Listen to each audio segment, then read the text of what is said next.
साईं मुसदाई मुकरीम थे सिंध सुकार, दोस्त मिठा दिलदार आलम सब आबाद करीम। जिए सिंध जिए लतीफ़, जिए सिंधी शागिर्द सत, जिए आलम इंसानियत।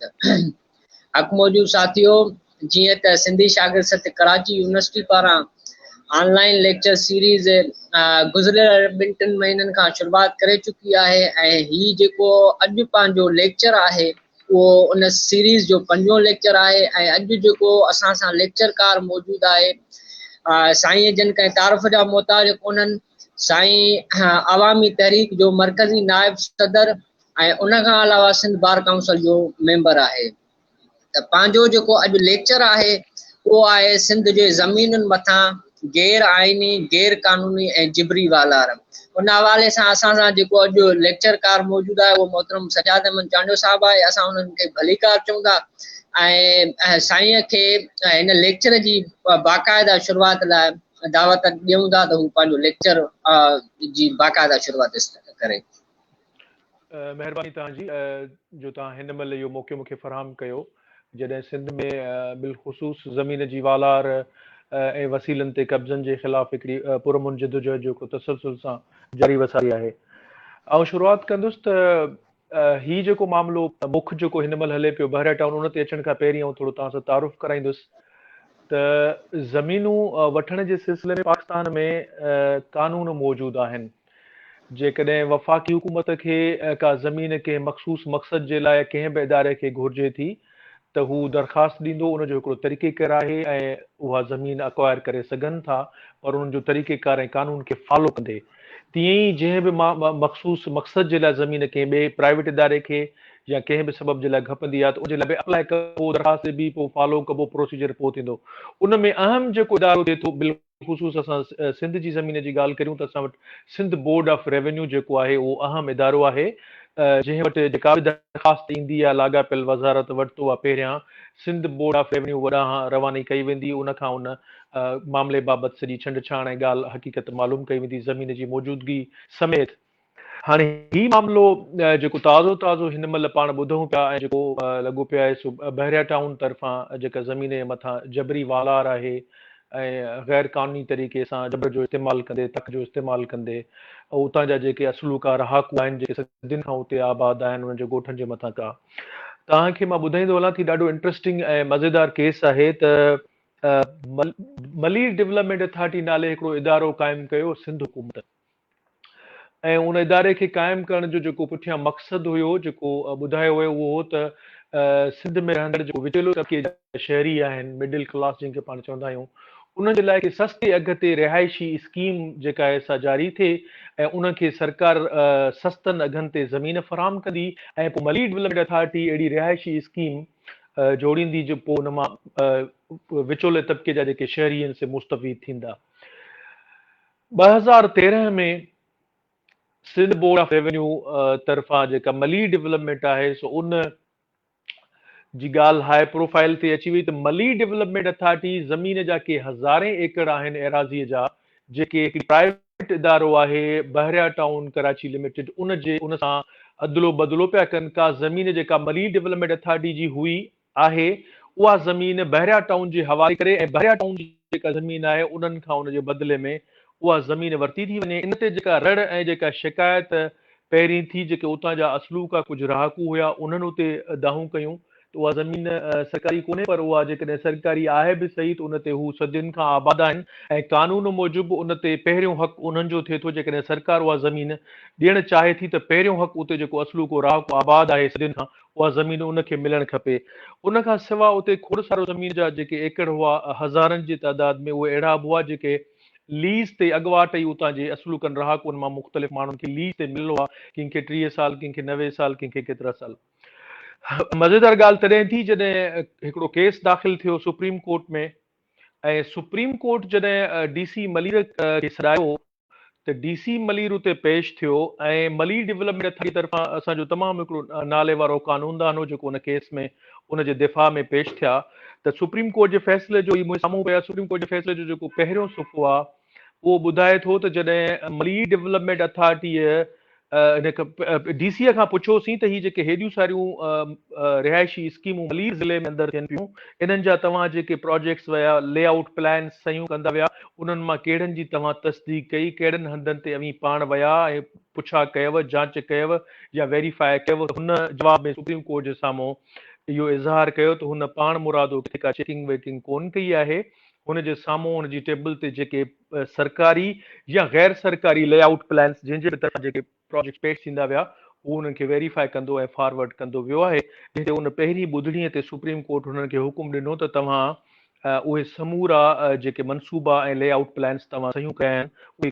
ईंदड़ ॿुधणीअ ते कोर्ट में पेश कजो। ऐं उन साॻिए ॾींहं ते जॾहिं मली डेवलपमेंट अथॉरिटी जे वकील साहब खां मौसूफ़ खां पुछो वियो त तव्हां छा ज़मीन जो सौदो कयो आहे मली डेवलपमेंट अथॉरिटीअ पारां बहरिया टाउन वारनि सां, त हुन चयो त हा बिल्कुलु अहिड़ो सौदो असां कयो आहे। ऐं जॾहिं हुननि खां सुवाल कयो वियो त इहा मली डेवलपमेंट अथॉरिटी खे ज़मीन सिंध हुकूमत पारां जेको थ्रू प्रॉपर चैनल जेका मिलणी हुई सिंध बोर्ड ऑफ रेवेन्यू जे तरफ़ां,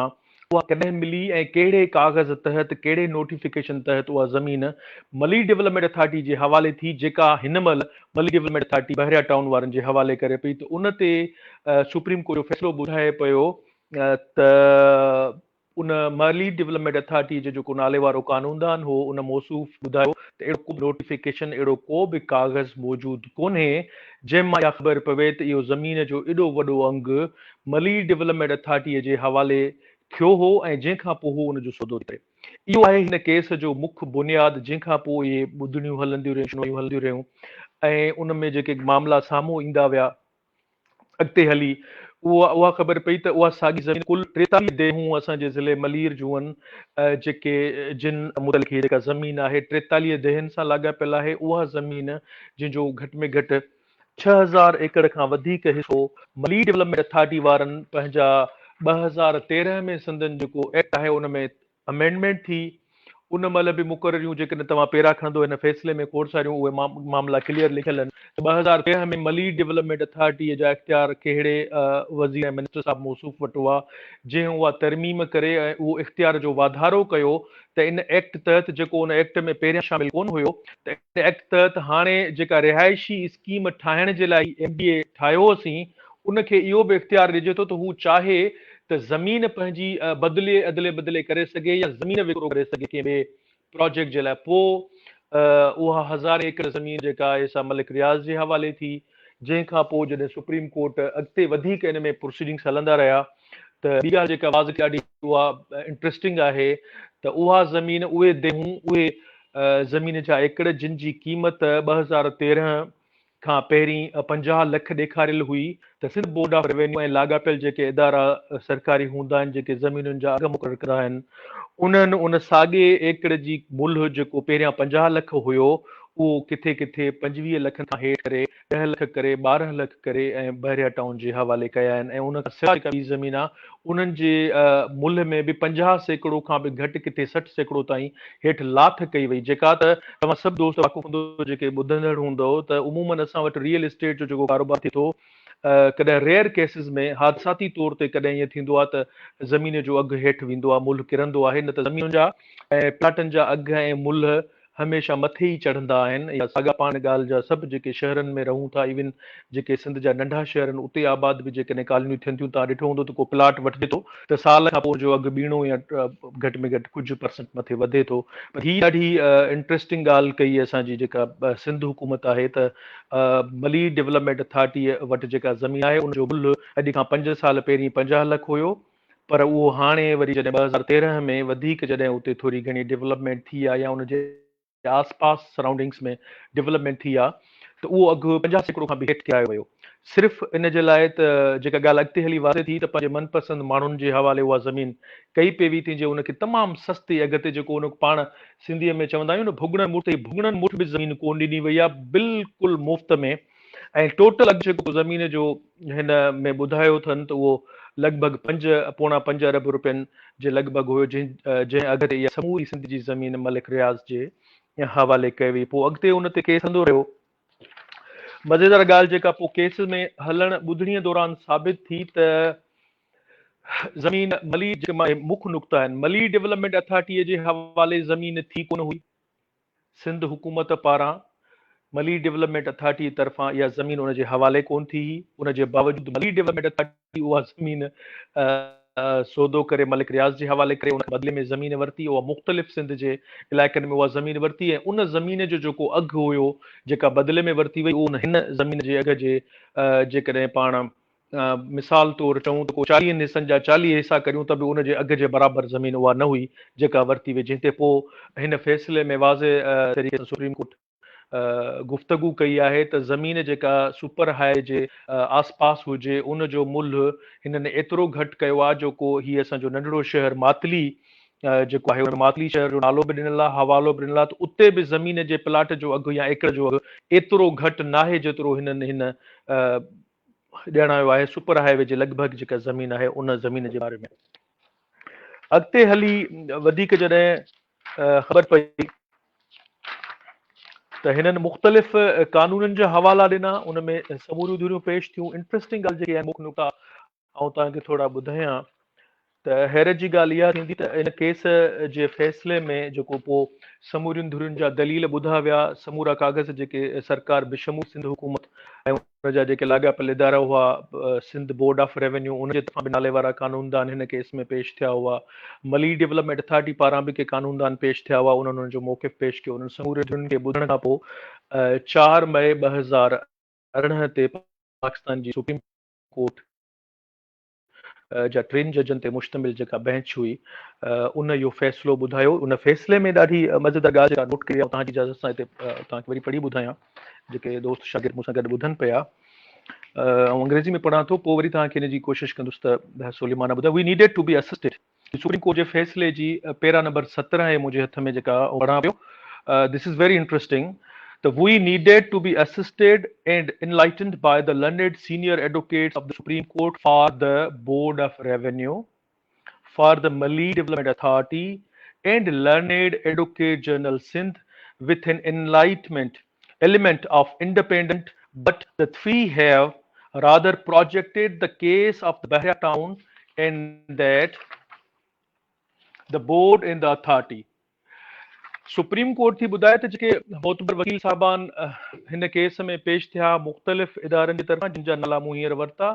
असांखे उमेद हुई त उहे असांजे साम्हूं आज़ादाना रायनामा पेश कंदा ऐं आज़ादाना पंहिंजा आर्ग्यूमेंट्स कंदा, पर उन्हनि टिनी इदारनि जे तरफ़ां दलील ॾियण जे बजाए उन्हनि टिनी असांजे साम्हूं दलील पेश कया सिर्फ़ु ऐं सिर्फ़ु बहरिया टाउन जे हक़ में। ऐं अॻिते इन ई पैरा में सुप्रीम कोर्ट ॾाढी हैरत वारी ॻाल्हि ऐं अचरज जो इज़हार थी करे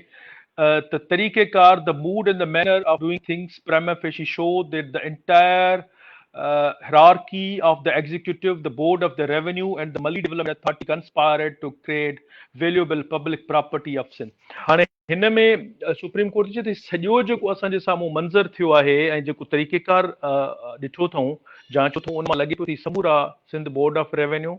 मली डेवलपमेंट अथॉरिटी ऐं जेका लाॻापियल सूबाई हुकूमत आहे उन्हनि सभिनि गॾिजी सिंध जी जेका अवामी जेका ज़मीन ही पब्लिक प्रॉपर्टी उन जे मथां हिकु इदारे जो सॼो ही सिस्टम ठाहियो आहे। ऐं उन्हनि वकील साहबान असांजे साम्हूं कानून जी तशरीह अहिड़े अंदाज़ में करण जी कोशिशि कई आहे त ॼण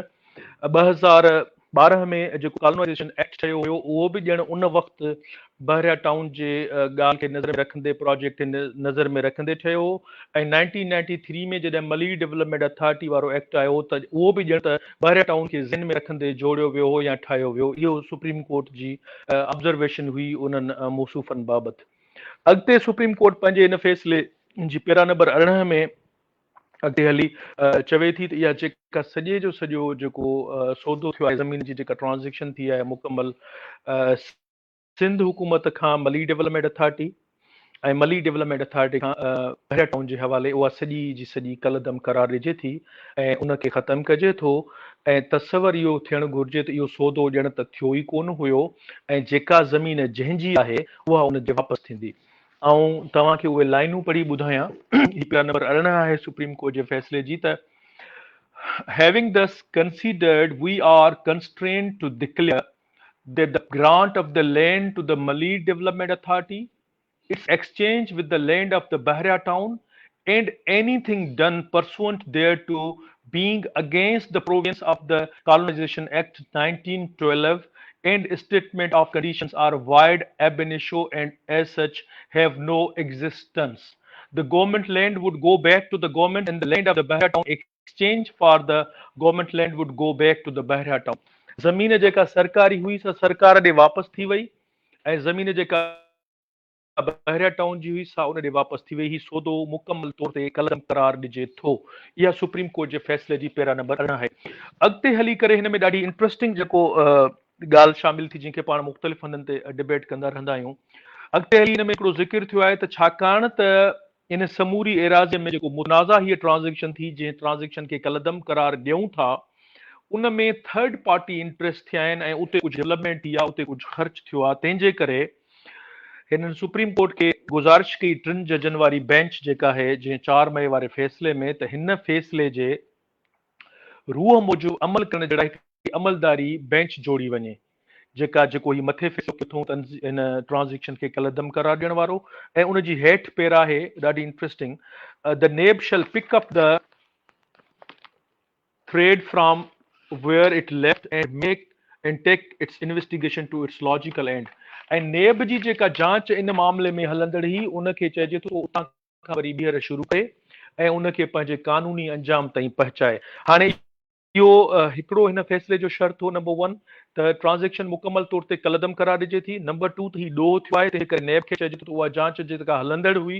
उहा मुकमल करे उन्हनि जे ख़िलाफ़ कार्रवाई करे ऐं रेफरेंस दाख़िल करे ऐं इन्हनि ते अमल कराइण जे लाइ ऐं टीं धुर जो जेको इंट्रस्ट आहे जंहिंखे पाण अंग्रेज़ी में थर्ड पार्टी इंट्रस्ट चवंदा आहियूं टे फरीक़ जो टीं धुर जो जेको इंट्रस्ट आहे उनखे बि उहा कोर्ट पोइ नज़र में रखंदे को वधीक जेको मुनासिब सम्झे उहो करे। हाणे इहो हुयो फ़ैसिलो 4 मई 2018 जो सुप्रीम कोर्ट जो जंहिं ते अमल कराइण जे लाइ जेका बेंच जुड़ी वरी उन में मुख़्तलिफ़ धुरियुनि दरख़्वास्तूं दाख़िल कयूं मुतासिर धुरियुनि बि पोइ वरी ॿियो फ़ैसिलो आयो जेको जंहिंखे पाण घणे क़दुरु मुतनाज़ा फ़ैसिलो चऊं था या जंहिंजे मथां पाण डिस्कस कयूं था जेको कानून जे तइ थियल उसूलनि जे ख़िलाफ़ लॻे थो या कानून जे तइ थियल उसूलनि जे भञकड़ी पियो लॻे त उन में इहो त 21 मार्च 2019 ते सुप्रीम कोर्ट जी हिकिड़ी ॿी बेंच जंहिंखे इन फ़ैसिले ते अमल कराइणो हो जेको मूं तव्हांखे फ़ैसिलो सवेर पढ़ी ॿुधायो उन बेंच इहो फ़ैसिलो कयो त इहा ज़मीन जेका सौदो थियो आहे ज़मीन जो उहो बहाल रखिजे थो पर किन मख़सूस शर्तनि तहत ऐं उन में हुननि जेका ऑफर थी हुई बहरिया टाउन इंतिज़ामिया जी तरफ़ां 461 अरब रुपयनि जी उहा हुननि जी ऑफर क़बूल कंदे इन ॻाल्हि खे नज़र में रखंदे त हिते टीं धुर जा मुफ़ादात जेके उहे हिन केस में अची विया आहिनि। टीं धुर मां मुराद जिन खे मलिक रियाज़ इंतिज़ामिया इहे प्लाट विकिरो कया उनखे थर्ड पार्टी इंट्रस्ट जेको आहे टीं धुर जा मुफ़ादात उहे आहिनि तंहिंजे करे उनखे नज़र में रखंदे कोर्ट सगोरीअ इहो चयो त 461 अरब रुपया बहरिया टाउन इंतिज़ामिया जमा कराए ऐं उन जे बदिले में जेका ज़मीन उन्हनि खे ॾियणी कई सो उहा हिन केस जे फ़ैसिले मुताबिक़ आहे 16,896 एकड़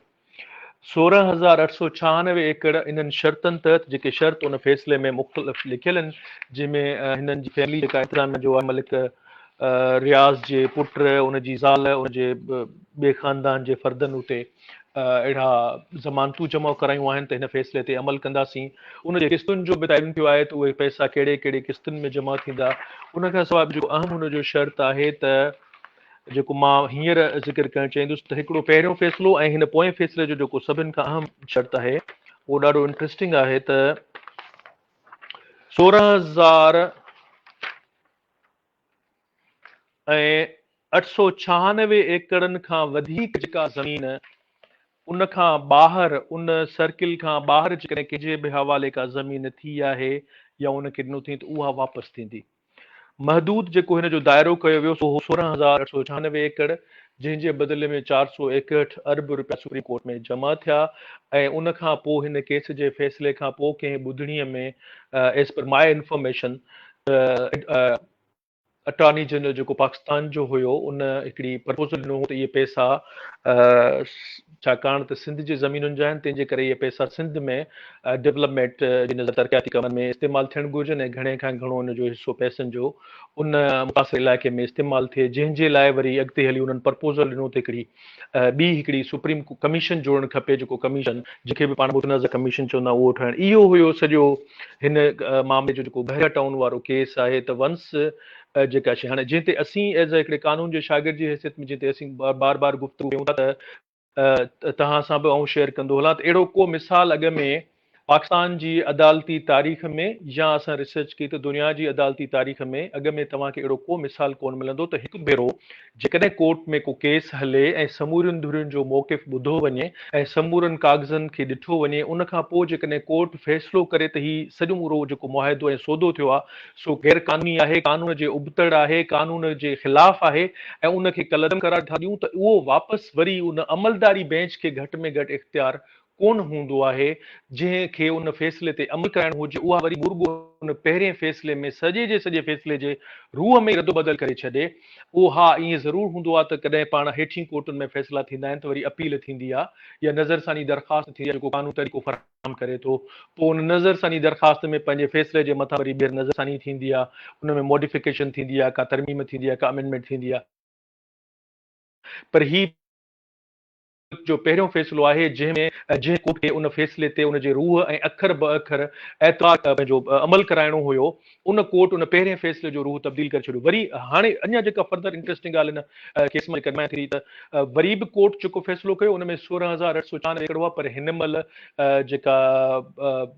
आज़ादाना राय जेको अचे थो ऐं रिसर्च मां ख़बर पई आहे त घटि में घटि बहिरा टाउन इंतिज़ामिया जेका आहे सा लॻभॻि 50,000 एकड़ 43,000 एकड़नि खां वधीक आबादी ते वालार करे चुकी आहे ऐं उन वालार करण वारो जेको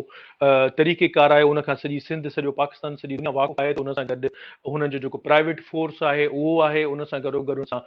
Sindh board of revenue DC लाॻापियल जेके आहिनि रेवेन्यू जा अमलदार ऐं सिंध पुलिस उहे गॾिजी वञनि था जॾहिं उहे ॻोठ ते का कनि था चढ़ाई कनि था। ॿियो जेके रिसर्च हिन ते अॻ में थी हिन फ़ैसिले में बि डिस्कस थियो आहे तफ़सीली, पर उनखे सोन में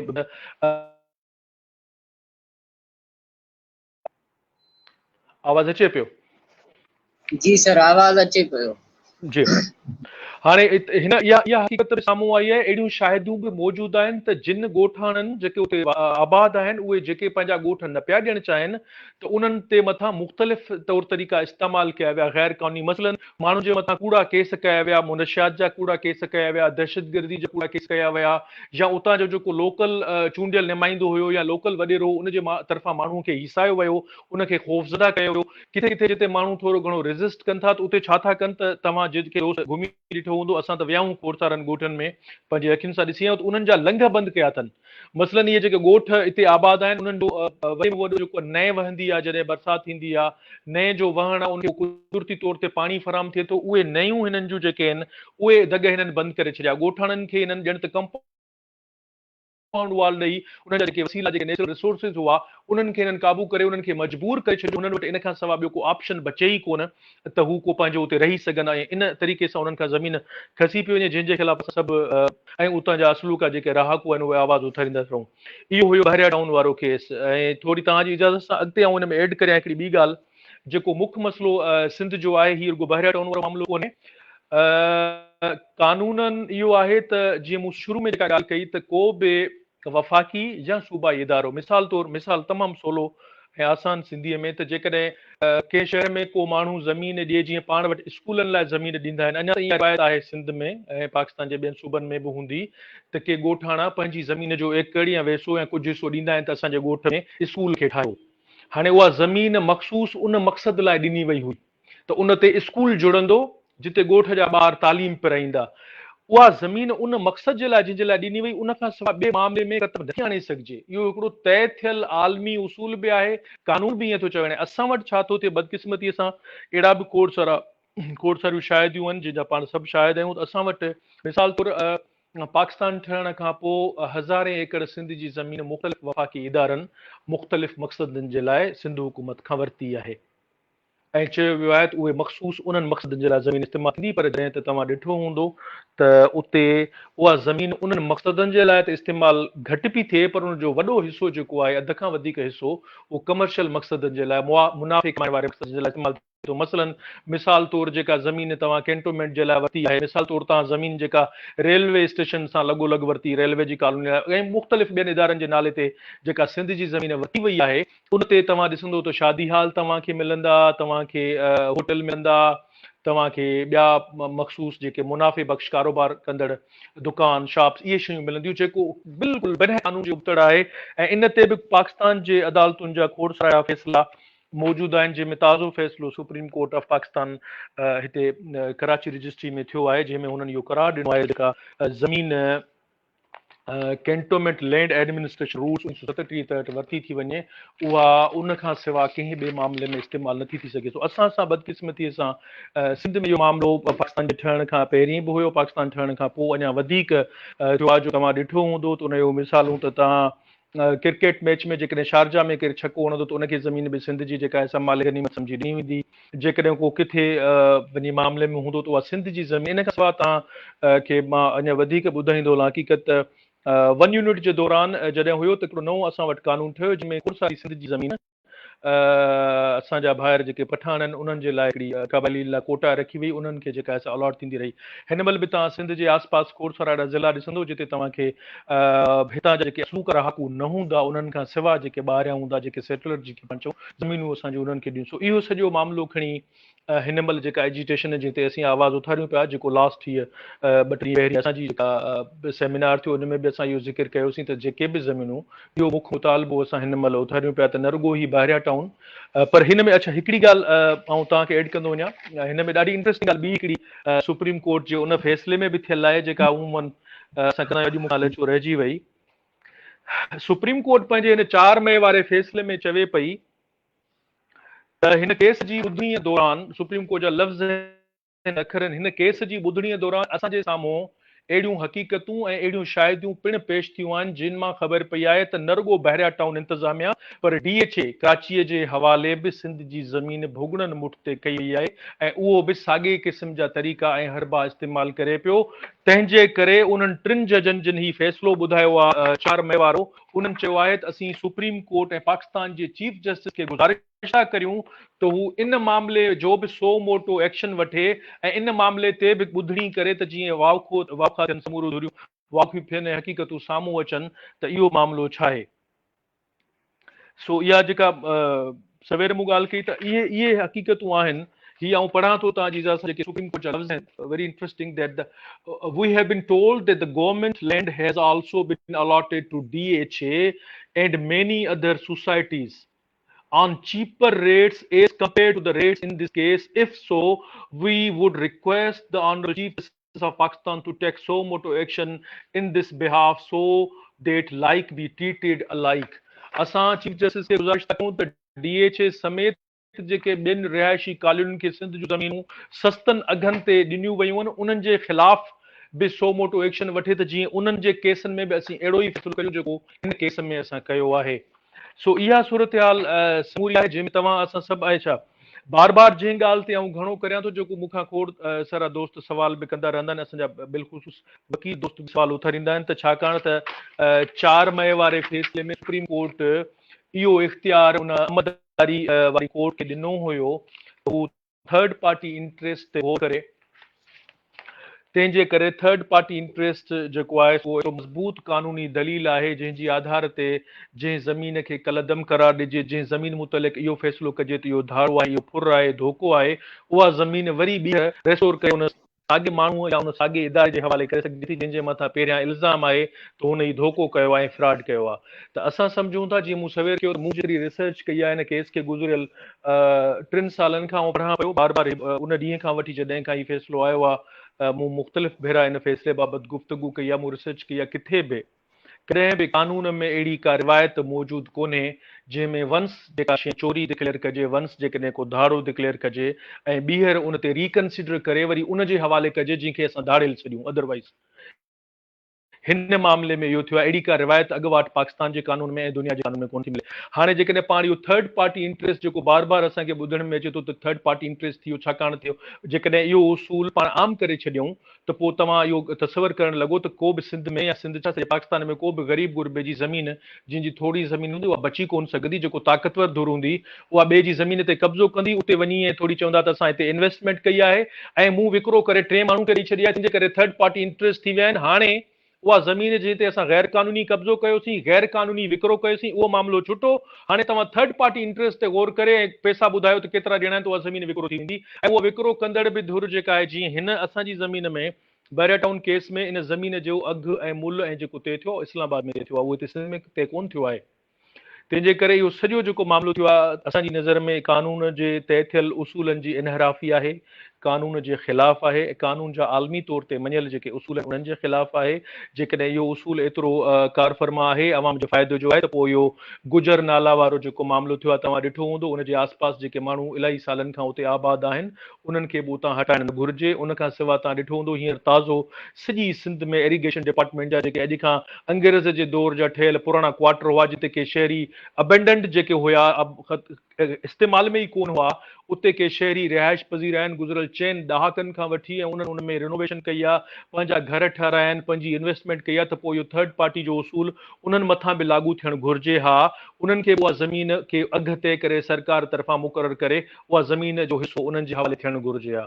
जॾहिं त उहो ॿिए हंधि किथे बि कानून इस्तेमालु कोन थो थिए सवाइ हिन केस जे। तंहिंजे करे इहा समूरी हक़ीक़त आहे सिंध जे ज़मीननि मुतलिक़ जेको मामिलो थियो। अच्छा, इन में जेका इंट्रस्टिंग ॻाल्हि ॿी आहे त हिन महिल ताईं जेका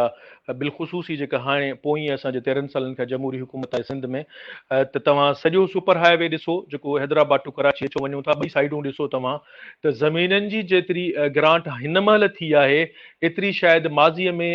कोन थी आहे। एतिरनि लखे एकड़नि में जेका ग्रांट ताज़ी हिन महिल थी आहे। हितां जेको टूल प्लाज़ा पाण पहिरियों क्रॉस कराईंदासीं त लेफ्ट हैंड ते जेका ज़मीन कंहिं वफ़ाक़ी इदारे जे दिफ़ाई इदारे जे हवाले थी आहे त उहा लॻभॻि 50,000 एकड़ खां वधीक आहे, जिते वॾी हिकिड़ी रिहाइशी कॉलोनी ठही आहे। ऐं जिते बि का रिहाइशी कॉलोनी ठहे थी त असां सभिनि खे इन ॻाल्हि जी ख़बर हुअणु खपे ऐं इन हक़ीक़त खां वाक़ुफ़ बि आहियूं त उन रिहाइशी कॉलोनी लाइ रुॻो ज़मीन जी ज़रूरत कोन थी पवे, उनजे लाइ ॿियनि बि खोड़ सारनि शयुनि जी ज़रूरत पए थी, जंहिंमें बिलख़ुसूस पाणी तमामु इंतिहाई अहम अंसर आहे जंहिंजी ज़रूरत पए थी। ऐं उहो पाणी किथां ईंदो, उन पाणीअ जे करे तव्हां ॾिठो त हीउ बैरिया टाउन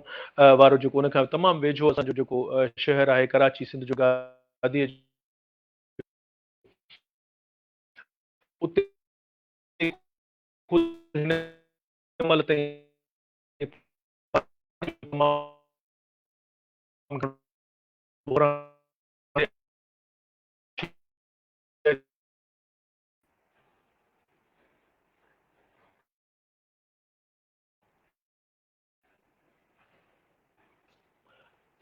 आवाज़ अचे पियो मुंहिंजो?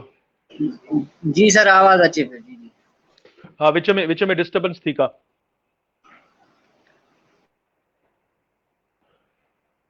सो ही जेके बि रिहाइशी स्कीमूं रिहाइशी कॉलोनियूं ठहनि थियूं इन्हनि जो तमामु घणो असरु थिए थो। जेके उनजे आसपास ऐं भरपास वारा इलाइक़ा आहिनि, बुनियादी जेके सहूलियतूं आहिनि उहे शहरनि खे कोन अॻुवाट सिंध जा शहर जेके आहिनि असीं सभु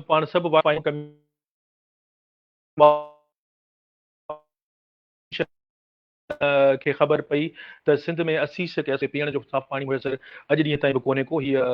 ऐं पाणी जेको मुयसरु थिए थो वाटर सप्लाई लाइनुनि में उन में गटर जो पाणी मिलियल अचे थो। साॻी सूरत हाल कराची जी आहे। उनजे बावजूदि ही लखें एकड़नि में जिन जे मथां का लिमिट, जिन जे मथां का हद कोन्हे। ऐं सिंध हुकूमत पहिरियों बि जेको उनजो किरदारु हुन पहिरें फ़ैसिले में ज़ाहिर थियो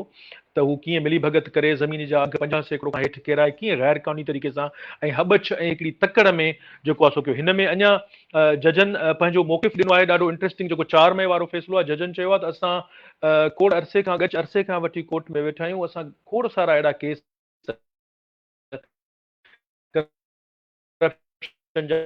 ॾिठा, पर हिन केस जो एॾी प्लान जंहिं अंदाज़ सां कयो आहे अहिड़ो असां अॻे कॾहिं कोन ॾिठो आहे। इहो जजनि पंहिंजी राय जो इज़हार कयो आहे इन 4 मई वारे फ़ैसिले में सुप्रीम कोर्ट जे 3 जजनि। त क़िस्म जो पहिरियों हिननि जो हुयो स्टैंड सिंध हुकूमत जो सॼे हिन मामले में, जंहिंमें बार बार असां ज़िक्र कंदा रहंदा आहियूं अथॉरिटी ऐं तव्हांजो सिंध हुकूमत, जंहिंमें हिननि जे हिन फैसले मां बि ख़बर पई आहे ऐं ॿियनि सोर्सिस मां बि जेके पोइ डॉन में आया त हिन में सिंध हुकूमत जा खोड़ सारा लाॻापियल इदारा जेके आहिनि उहे इस्तेमालु थिया आहिनि हिननि माण्हुनि खे बेघर करण में ऐं हिन ज़मीन जे सॼे धारे में।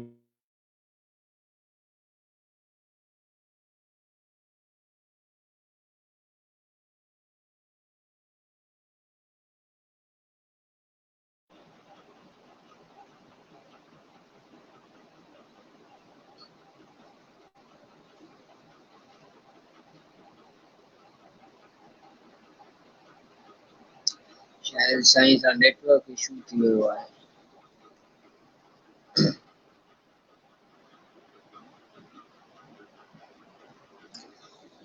साथियों, शायद साईं सां नेटवर्क इशू थी वियो आहे। साईं जे जेको आहे सो लीव थी चुको आहे।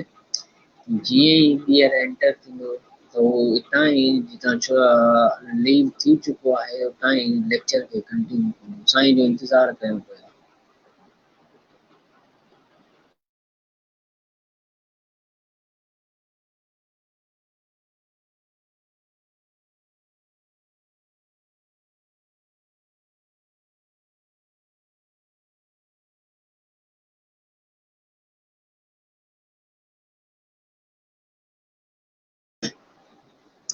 जिन भी दोस्तनि जा जिन भी हिते कमेंट में सवाल कया आहिनि,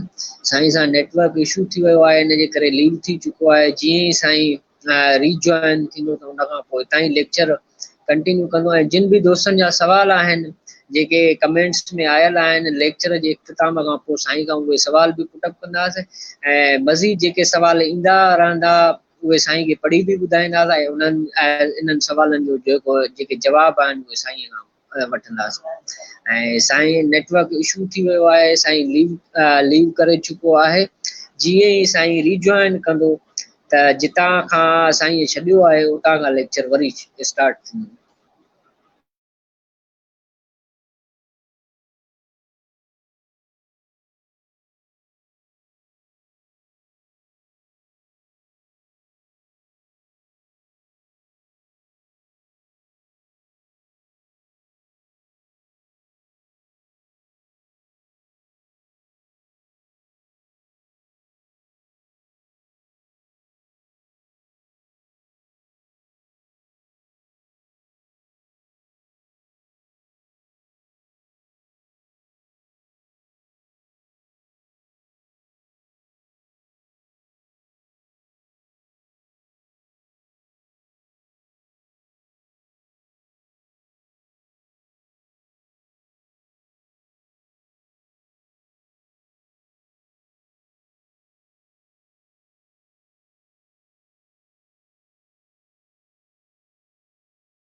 साईं सां राब्तो थियो आहे, साईं सां नेटवर्क इशू थी वियो आहे। साईं कुझु ई देरि में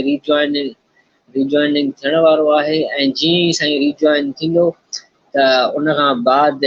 जितां साईं लेक्चर छॾियो आहे उतां खां कंटिन्यू थींदो ऐं लेक्चर जे इख़्तिताम खां पोइ जिन भी दोस्तनि जा कमेंट्स में सवाल आयल आहिनि उहे साईं खां सवाल पुछंदासीं ऐं उन्हनि सवालनि जा जवाब पिणु साईं पाण ॾींदा।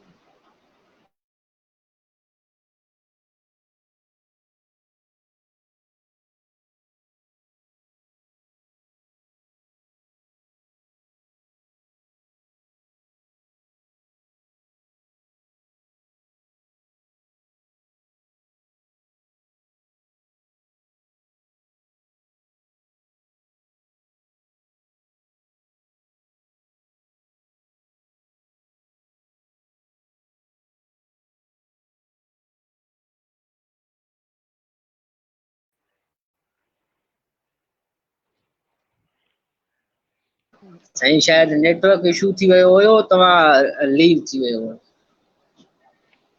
हाँ बिल्कुलु ईअं थियो, नेटवर्क जो इशू थियो।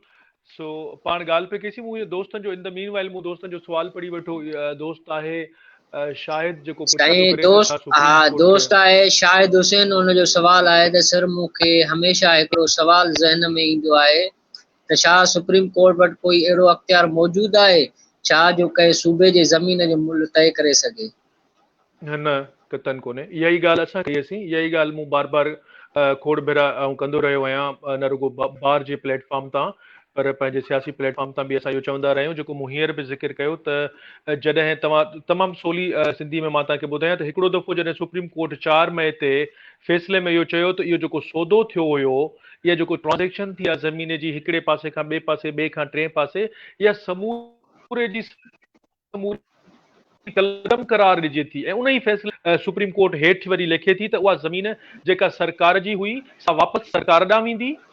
ऐं जेका ज़मीन बहरिया टाउन जी सा उन ॾे वेंदी, जेका ज़मीन जंहिंजी हुई उहा उन धुर ॾे उन मालिक ॾे वापसि हली वई। मतिलबु मालिकाणा जेके हुकूक हुआ, जेके हक़ हुआ, उहे साॻी उन पोज़ीशन में अची विया जेके उन ट्रांज़ेक्शन खां पहिरियां वारा हुआ। त मालिकाणा हुकूक उन महिल ॿिए कंहिं वटि बि कोन हुआ जो उहो वेही उन ज़मीन जो मुल्ह तय करे त ही ज़मीन हेतिरनि पैसनि में विकिरो थियणु घुरिजे, उन वटि को एज सच को इख्तियार कोन हुयो।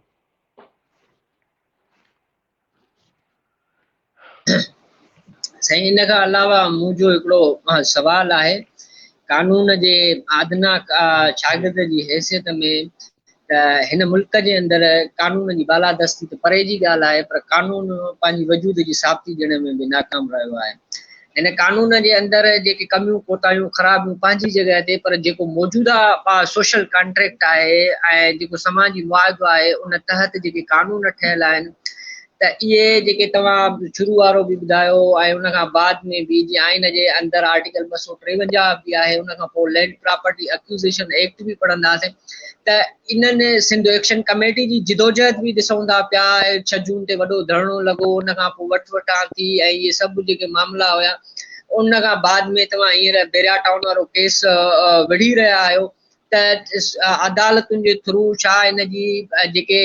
जेके मक़ामी माण्हू आहिनि उन्हनि खां जेके ज़मीनूं इहे फुरलुट कयूं वयूं आहिनि छा उहे वापसि थी सघंदियूं? ऐं ॿियो सवाल इहो त जेको हींअर सिंध हाई कोर्ट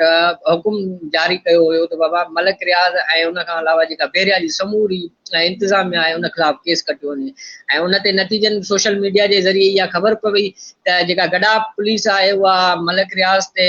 केस कटण खां मुकमिल तौर ते साफ़ इनकार कयो आहे, बाक़ी इंतिज़ामिया ते केस कटण जे लाइ उहा हामी आहे। त इहे जेके ॿ सवाल आहिनि तव्हां इन्हनि ॿिन्ही सवालनि खे कीअं ॾिसो पिया या इन्हनि जे पोयां छा थींदो फ्यूचर में?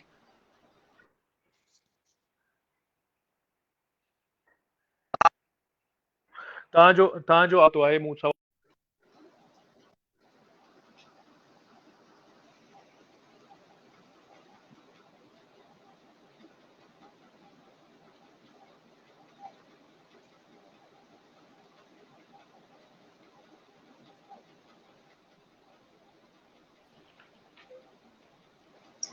साईं सां वरी हाणे आवाज़ अचे पियो? साईं आवाज़ जी अचे पियो? बिल्कुलु, हाणे तव्हांजो आवाज़ अचे पियो। मूं तव्हांजो सुवाल अधु मूं तव्हांजो सुवाल ॿुधो, तव्हां शुरू में जेका ॻाल्हि कई मूं उहा ॿुधी, उन खां बाद में तव्हां पुछो जेको हा साईं, इहो त जीअं मूं सवेर शुरूआत पे ॻाल्हि कई त कानून जी बालादस्ती परे जी ॻाल्हि आहे, कानून वजूद जी साबिती ॾियण में बि नाकाम रहियो आहे, पर हिन मुल्क जे अंदरि जेके कानून आहिनि उन्हनि जे इम्प्लीमेंटेशन जो सवाल इहो ई आहे त बाबा हर भेरे कानून जूं जेके धचियूं आहिनि उहे उॾारियूं वेंदियूं आहिनि। जीअं सुप्रीम कोर्ट जो फ़ैसिलो आयल आहे, उन खां पोइ सिंध एक्शन कमेटी हिकिड़ो धरणो हुयो 6 जून ते बेरिया टाउन जे गेट जे अॻियां, उन खां पोइ मुसलसिल जिदोजहद थी रही आहे त इन जिदोजहद खां पोइ हाणे सिंध हाई कोर्ट जो ई बि आर्डर आयो आहे त मलिक रियाज़ ऐं उनजी जेका इंतिज़ामिया आहे उन ते केस कटियो वञे। तव्हां छा ॾिसो पिया त ईंदड़ वक़्त में कानूनी जंग ऐं उन खां अलावा जेका पुरअमन सियासी जिदोजहद हली रही आहे, छा इहे जेके ज़मीनूं जिबरी तौर हवालार कई वई आहे, मक़ामी माण्हुनि खां फसियूं वयूं आहिनि ॾाढ ते ताक़त जे ज़ोर ते, उहे वापसि थी सघंदियूं? ज़रूर थी सघनि थियूं, बिल्कुलु थी सघनि थियूं। तव्हां ॾिठो हूंदो त आवाज़ माज़ीअ अचे में पियो? तमामु बिल्कुलु आवाज़ अचे पियो। मुंहिंजो आवाज़ अचे पियो तव्हां ॾांहुं?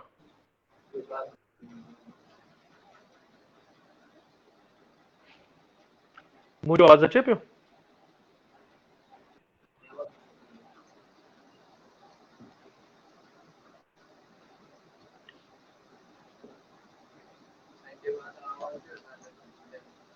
साईं इहो ई सुवाल हुयो, हाणे छा नेटवर्क इशू थी वियो? हाँ बिल्कुलु, न मुंहिंजो आवाज़ तव्हां ताईं अचे पियो हिन महिल? मुंहिंजो आवाज़ त अचे पियो न?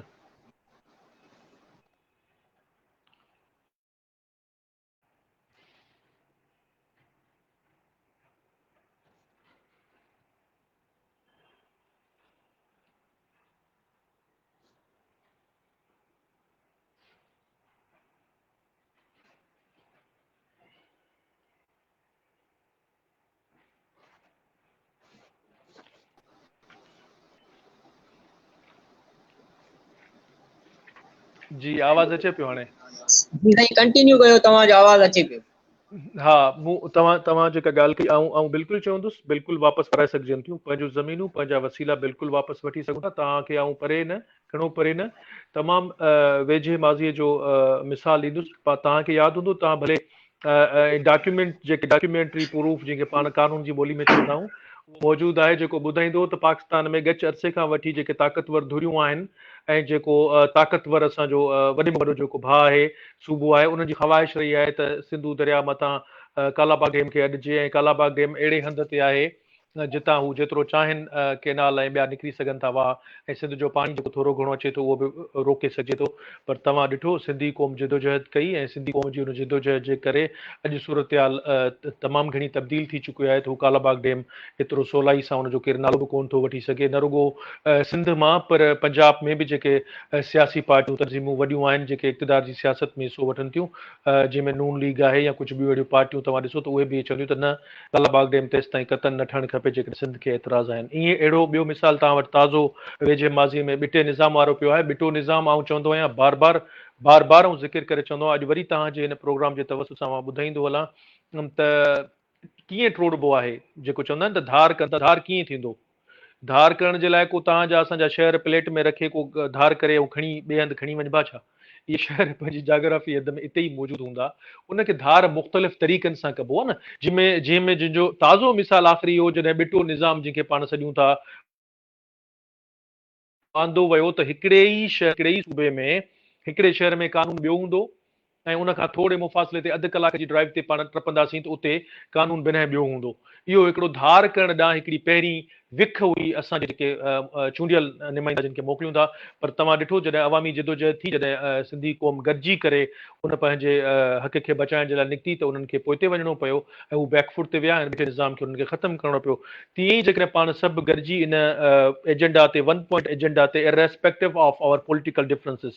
असां सभिनि जा जेकॾहिं के सियासी इख़्तिलाफ़ात हिक ॿिए सां हुजनि, उहे पंहिंजी जाइ ते, उन्हनि ते पिया बहस कंदासीं, उन्हनि ते पिया जहिड़ा कंदासीं, पिया गुफ़्तगू कंदासीं। पर इन वन पॉइंट एजेंडा ते जेको तमामु सोलो आहे, जेको आउं अमूमन कॾहिं ॿाहिरि वेंदो आहियां, सिंध खां ॿाहिरि पंजाब या ॿियनि सूबनि में, त मां चवंदो तमामु असां सादी ॻाल्हि था करियूं। असां का वॾी ॻाल्हि कोन था करियूं, इंतिहाई सवली ऐं सादी ॻाल्हि था करियूं। पहिरियां शुरूआत असां इतां था करियूं त जेका बि पंजाब जी ज़मीन आहे, जेका बि पंजाब जा वसीला आहिनि, जेको बि पंजाब वटि रेवेन्यू थिए थो, उन ते पहिरियों हक़ KPK मां मिले थो, मैदनी वसीलो, जेके बि शयूं आहिनि उन ते पहिरियों हक़ पख्तून जो आहे। साॻी तरह जेका बि शइ बलूचिस्तान मां मिले थी, ऐं बलूचिस्तान जा समूरा जेके मैदनी वसीला ऐं ज़मीन आहे, उन ते पहिरियों हक़ बलोच जो आहे। अहिड़ी तरह असीं बि साॻी ट्रीटमेंट जी घुर पंहिंजे लाइ करियूं था। असां का स्पेशल ट्रीटमेंट जी घुर कोन था करियूं। असीं चऊं था त जेके सिंध जा वसीला आहिनि, जेको सिंध जी बंदरगाह आहे, जेके सिंध जी गैस आहे, जेको सिंध तेल आहे, जेको सिंध जो दरिया आहे, जेको सिंध जो पाणी आहे, उन ते सभ खां पहिरियों हक़ हिसो आहे। उन वटि निकल पुरअमन जिदोजहद कंदासीं त पाण उहो ॾींहुं परे कोन्हे जो पंहिंजा वापसि वराए।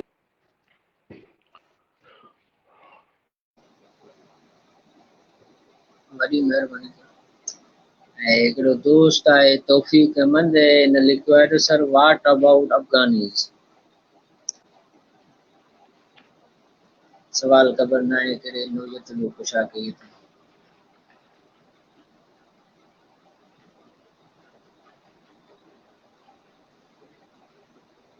तव्हांजो आवाज़ मूं न कटिजे पियो। साईं हिकिड़ो दोस्त आहे, हिन साथी लिखियो आहे सुवाल, तो जी आवाज़ अचे पियो सर? जी जी, तव्हां सवाल पे ॿुधायो दोस्त जो। हा, तौफ़ीक अहमद सवाल लिखियो आहे त व्हाट अबाउट अफगानीज़। ॾिसो क्लियर अफ़गानियुनि मुतलिक़ असां पाण सभु कानून जा शागिर्द आहियूं, उन सां गॾोगॾु सियासी कारकुन सियासी वर्कर बि आहियूं। ऐं तव्हांखे ॿुधाईंदो हलां त सो मोटो लॉ एंड ऑर्डर सिचुएशन ते जेको केस हो 16/2011 supreme court 2010 I think reported अथव, उहे सभु कानून जा शागिर्द बार बार ज़रूरु पढ़ो। उन केस में सुप्रीम कोर्ट जे साम्हूं लार्जर बेंच जे साम्हूं इदारा हुआ, उन्हनि उते रिपोर्टूं पियल सुप्रीम कोर्ट में उन केस जी ॿुधणीअ लाइ जंहिंजो मूं ज़िक्र पे कयो, उते सूबाई वफ़ाक़ी समूरनि कानून नाफ़िज़ कंदड़ इदारनि उते रिपोर्ट जमो कराई, जंहिंमें उन्हनि क़बूल कयो आहे त सिंध में ख़ुसूसन सिंध सूबे में लॻभॻि 35,000 गैर मुल्की धारिया आबाद आहिनि ऐं सुप्रीम कोर्ट अॼु खां घटि में घटि 10 साल वफ़ाक़ी हुकूमत समेत सिंध हुकूमत खे इहो खे वापसि संदन मुल्कनि ॾांहुं रवानो कयो त हीअ जेके बार बार असांजा सुप्रीम कोर्ट जा ऑर्डर, उन्हनि खे सुप्रीम कोर्ट जे उन फ़ैसिले ते अमल दरामद कराइण लाइ वक़्तु कोन थो मिले।